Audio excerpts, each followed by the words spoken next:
Prime Minister Brian Cowen says that he will call a national election early next year once Parliament passes an emergency budget and the government negotiates a massive European Union International Monetary Fund bailout.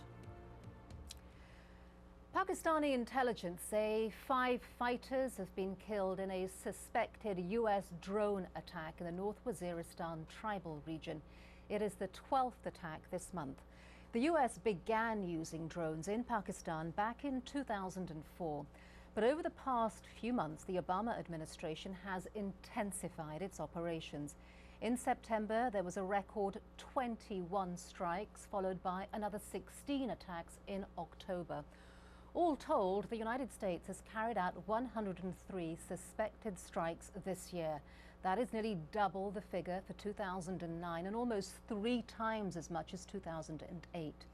The Long War Journal, a website which tracks these operations, estimates that more than 700 people have been killed this year compared to 506 in 2009.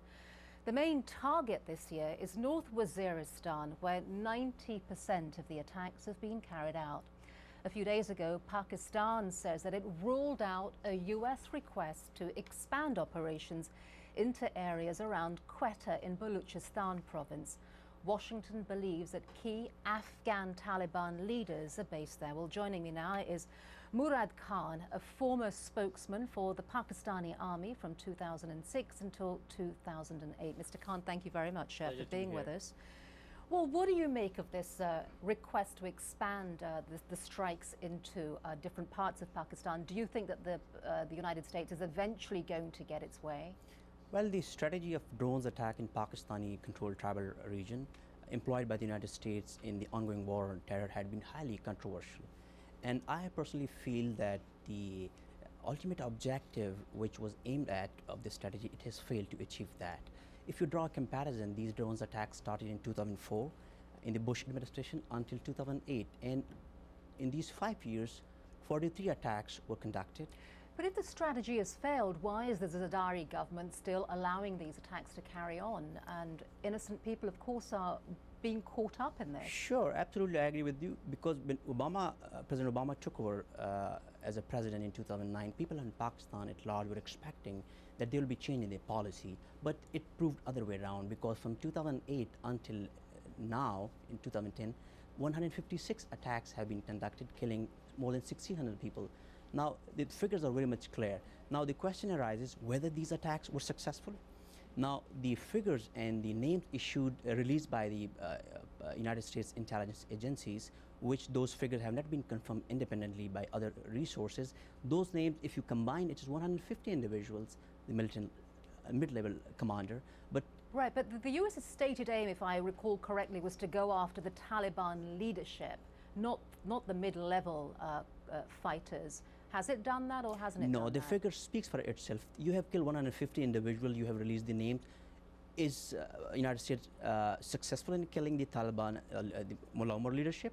Is United States successful killing the Al-Qaeda leadership?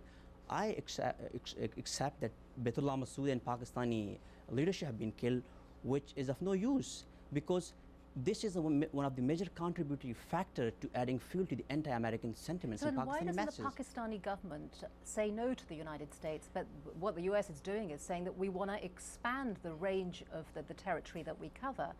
I mean, is that also sending a signal to President Zardari saying, if you can't take care of this problem, then we will? I mean, of course, that is based on a lot of criticism that the United States has directed against the government and Pakistan's But this is no solution. services. Pakistan has been condemning these attacks, but it's a proven fact that there is a tacit agreement between the two countries to conduct these attacks in the tribal areas of Pakistan. But now the United States is trying to expand the attack from tribal areas of Pakistan to the Balochistan province. But I think it's counterproductive. It is creating problem for the overall objective of the United States and Pakistan of eliminating terrorism, militancy from that part of the world. It will create further problem and add further fuel to the anti-American sentiments in Pakistani masses if they continue with these drone attacks. All right, Murad Khan, thank you very much for coming in and talking to us, of course, a very controversial subject in Pakistan. Thank you, ma'am. The Australian airline Qantas will return its grounded super jumbo fleet to the skies. The decision to put the 6 Airbus 8 A380s back into service followed the completion of an engine safety check. Earlier this month, a Qantas Airbus experienced engine failure over Indonesia and was forced to make an emergency landing. Scientists in Israel are drilling deep into the Dead Sea, looking for answers hidden in 500,000 years worth of mud and sediment. Researchers say that their findings could provide an unusual look at Earth's history. Aljazeera's Tony Bertley has more on that story. Now